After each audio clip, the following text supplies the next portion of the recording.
Hello everyone and welcome back to my YouTube channel. Today I'm super excited because it's the first time that I'm using some stamps by Paperie Ink. So first of all, I'm going to use this 3-room studio slimline die by Crafty Meraki, an amazing basic slimline.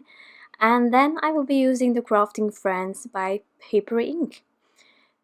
So for this card I am making a really simple background. I have die cut this 3-room studio slimline die out of some white paper, and I'm going to make a shaker, but just to give this background a little bit of color I am using cracked pistachio distress ink, and I'm going to ink blend a bit of this distress ink on these two pieces that will be fitting behind my slimline panel.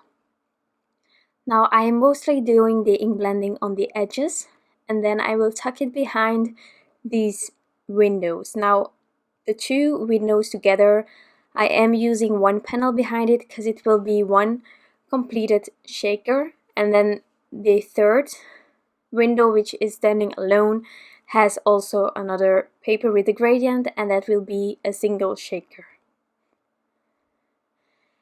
So having this simple ink blended piece ready, I am going to add some acetate behind this slimline panel, and then I can create the rest of the card.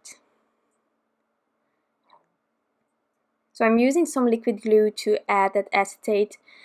I sort of smeared a bit of the liquid glue, so I just fixed that, and now I can trim off the excess. So for this shaker card I'm going to use some Scotch 3M foam tape, and I am using the chunky glitter by Fawn as my shaker material. Now this is a really fine shaker material, but although it's fine, I really wanted to have a bit of room for this shaker material to move around, so I have doubled up my foam tape, and I'm going to cover this panel completely, making sure that there are no gaps in between my strips of foam tape so that the shaker material cannot get away. Now later on I realized that although I was sure that everything was closed up, there was a small part of my foam tape that I doubled up that wasn't completely doubled up, so that tiny area that was missing a bit of foam tape let the shake material go.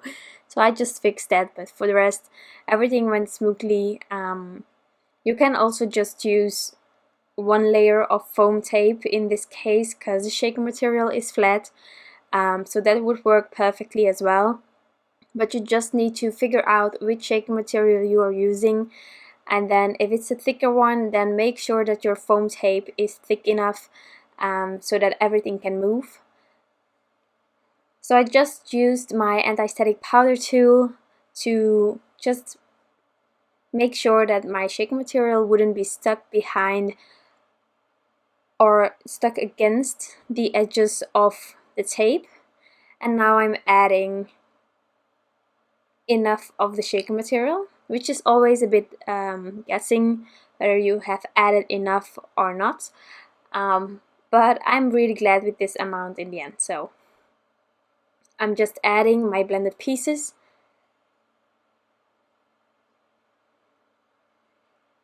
and then I can start on the images. I also realized at this point, but I just kept going, that I forgot to stamp out the sentiment. Now there is that bigger area in this slimline die, and I really like to add my sentiment over there, so I will do that later on after that I have secured the back of this by adding a bit more foam tape so that it was completely sturdy and couldn't get bulked or anything. Now this set by Paperie Ink is Crafting Friends, so there are some crafty sentiments, but as we are close to Valentine, I really need some love themed cards to send out to give to my special person as well, and this sentiment actually is just the cutest ever. And I just thought that although it is a crafty stamp set, this is just perfect. So I've stamped out my images onto Neenah, and I'm going to color them in using my Copic markers. I'm doing some really simple ink blending today, using some E's for the bunnies, exactly the same colors on both of them, to keep it simple, not having too many colors going on. And then for the accessories, I'm going to use some pastel colors. So I'm going to show you one bunny, because the other one is exactly the same way that I colored it. And then all the details, I just adore it. This stamp set is so adorable. I am a sucker for bunnies, so I decided that this card was going to be with 2 bunnies, but there are also 2 pandas and 2 monkeys in there. So if you want to have another love theme card for your special person and you have this stamp set, I would suggest you can use both of them each time, or even like you're always 2 different persons, so one can be the monkey and the other one a bunny or a panda or whatever you want to do. So once the bunnies are finished, I am going to continue with the rest, doing some pinks, some mint green colors, and then I'm just filling up the rest with some really adorable colors as well. So I always color with my Copic markers from darkest to lightest, and if needed I go over it again. There are also people that color from lightest to darkest, lightest, then darkest mid-tone, lightest again. However you prefer coloring with your Copic markers is just fine, as long as it is working for you. Also depending on the paper, I need to color in a different way. There are so many items that can interfere with a certain way of coloring, and then other papers will help you when you are using a certain method. So it's all up to you, just enjoy the process.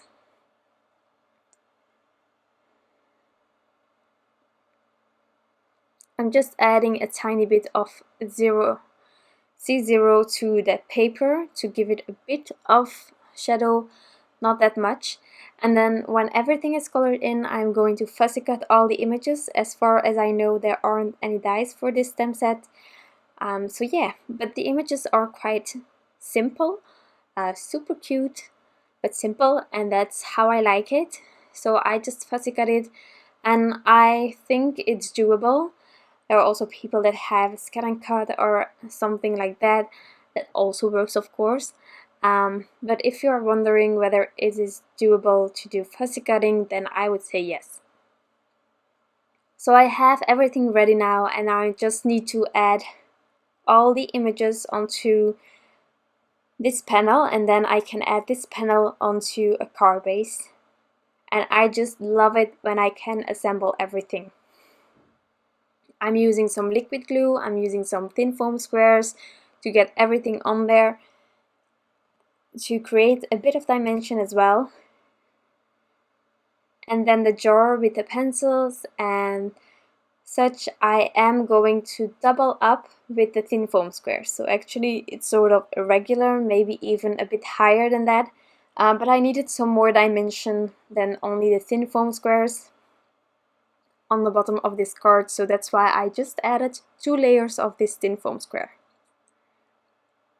Here you could also see the backing that I added to make sure that I could stamp out that sentiment on there, so that there wasn't any bulkiness when I stamp things out. Sometimes it works out, sometimes it's really a struggle when you forgot to stamp out your sentiment, but you can only try, and if it wasn't working out, I would have added it on a strip, maybe a mint blue strip of colored cardstock.